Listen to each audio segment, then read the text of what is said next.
भारत की प्राचीन आध्यात्मिक परंपराओं में ओम ओम को परम पवित्र और दिव्य ध्वनि माना गया है। यह मात्र एक अक्षर नहीं बल्कि संपूर्ण ब्रह्मांड का सार है। उपनिषदों में कहा गया है, ओम इत्येकाक्षर ब्रह्म, अर्थात यह एक अक्षर ही ब्रह्म का प्रतीक है। जो व्यक्ति नियमित रूप से ओम का जप करता है, उसके शरीर, मन और आत्मा पर गहरा और सकारात्मक प्रभाव पड़ता है। ओम का उच्चारण करते समय उत्पन्न होने वाली कंपनें, वाइब्रेशंस, मस्तिष्क के तंत्रिका तंत्र को शांत करती है।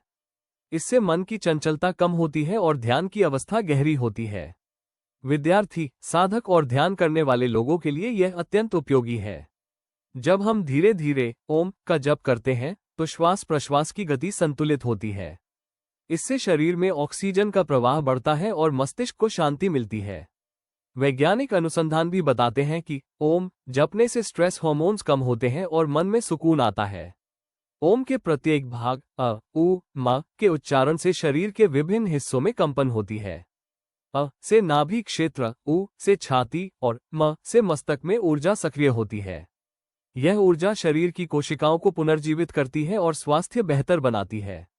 नियमित रूप से ओम का जप करने से विचारों में स्पष्टता आती है और नकारात्मकता दूर होती है। यह व्यक्ति को आत्मविश्वासी और सकारात्मक बनाता है। धीरे धीरे भय, क्रोध और लोभ जैसे दोष घटने लगते हैं। ओम की ध्वनि ब्रह्मांड की मूल ध्वनि है।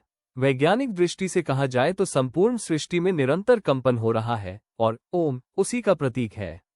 जब हम इसका जप करते हैं तो हमारा आंतरिक अस्तित्व उस ब्रह्मांडीय लय से जुड़ जाता है।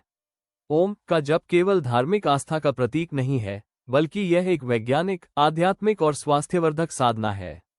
जो व्यक्ति प्रतिदिन कुछ मिनट शुद्ध मन से ओम का उच्चारण करता है, वह मानसिक रूप से शांत, शारीरिक रूप से स्वस्थ और आत्मिक रूप से प्रबुद्ध होता है।